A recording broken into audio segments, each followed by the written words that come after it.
Welcome to The Know, I'm Ashley Jenkins. I'm Mica Burton. Is the video game market in the US actually bigger than we thought? The short answer, yes. And despite some industry analysts who told us that game spending has been flat over the last few years, it's actually on the rise. Big time, it's just, not somewhere everyone was looking.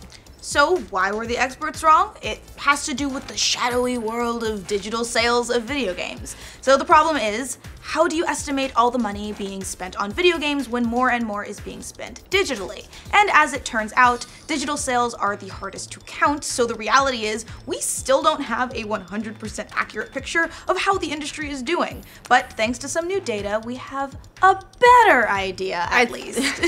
Let's do some background first, and then we'll dig into the numbers. So Ars Technica reports that last year, the Entertainment Software Association, or the ESA, put out a report that said the game industry in the United States generated $16.5 billion in sales annually. That's a lot of money. We should note that doesn't actually include hardware and accessories, just software sales. Fast forward to this year, and the ESA reported that the same number had grown to 24.5 billion, wow, which is almost a 50% increase. Well, that's a big jump. So what happened?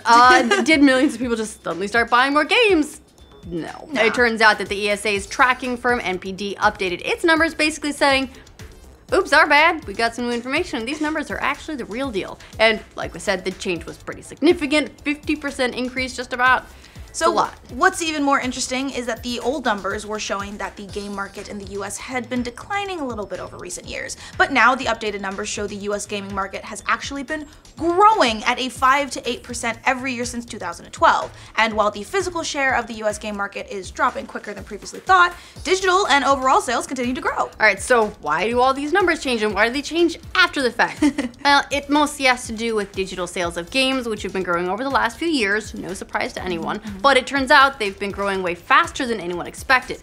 We haven't seen that though, because groups like the ESA had only been reporting physical sales, obviously leaving out a major part of the industry. There are a lot of reasons they were only reporting physical sales, but we'll talk about that. Ars Technica asked David Riley, a spokesperson for the ESA, about the new numbers, and he responded that those numbers changed because NPD finally got new data from publishers and other sources, which has now given us a clearer picture on how big digital sales have become. All right, so where is all this new data coming from? Well, last year NPD said that it would start including digital sales reported from major publishers like Activision Blizzard, Capcom, Electronic Arts, Square Enix, Take-Two Interactive, Ubisoft, Warner Brothers, those guys. NPD made the change after getting criticism that its numbers were becoming less and less useful as digital sales continued to grow and were missing from their big picture.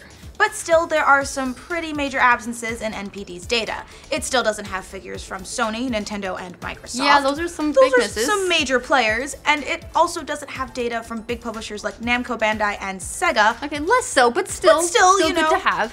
Also, downloadable games from indie publishers aren't included, which, once again, huge player. Right. All that means that digital sales, even though they are somewhat more updated, they're still kind of a big old black hole when it comes to information. We just don't know at this point how big they are. Publishers and console makers, they have no obligation to report these sales to third-party researchers like NPD, and well, as you can see, a lot of them choose not to. It's been like a huge thing, and you notice they're all happy to share numbers if they're in first place or what have you. Right. But there's this huge trend in the industry where if it's digital, they don't have to share it, and they're not sharing it because they prefer operating in a bit of a black hole. They don't necessarily want it, they don't care about us probably knowing, but they don't want their competition necessarily knowing how they're doing. They don't want to show their hand, they want to keep it a secret. Right. But okay, all of that being said, we know that NPD is trying to improve its data collection, so what did we learn from its updated numbers?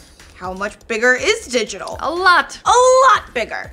Last year, digital sales represented more than 18.1 billion with a B dollars in video game spending. Again, this is in the US only, so physical sales, only $6.3 billion.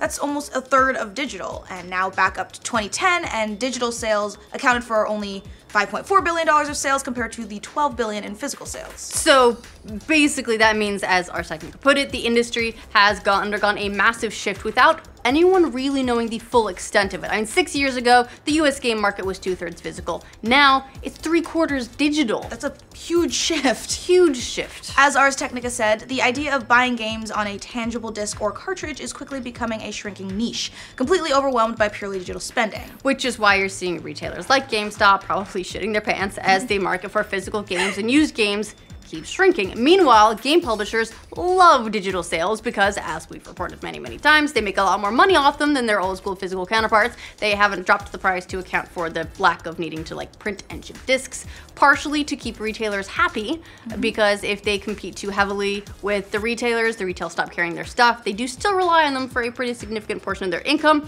but also they get a higher margin out of it.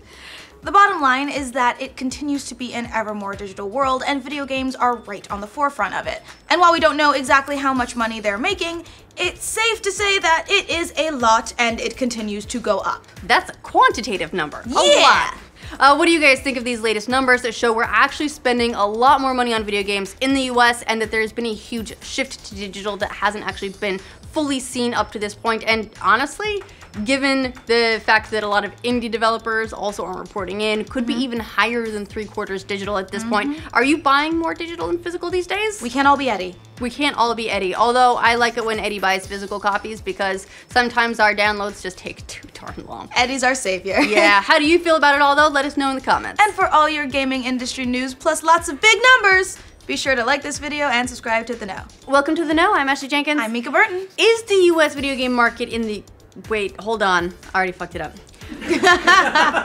That did not take very long. Did not take the first... Yeah, it's like, you know what? This is gonna be great. This is all gonna be good. Are right on the forefront of it. And while we don't exactly know how much... Wait.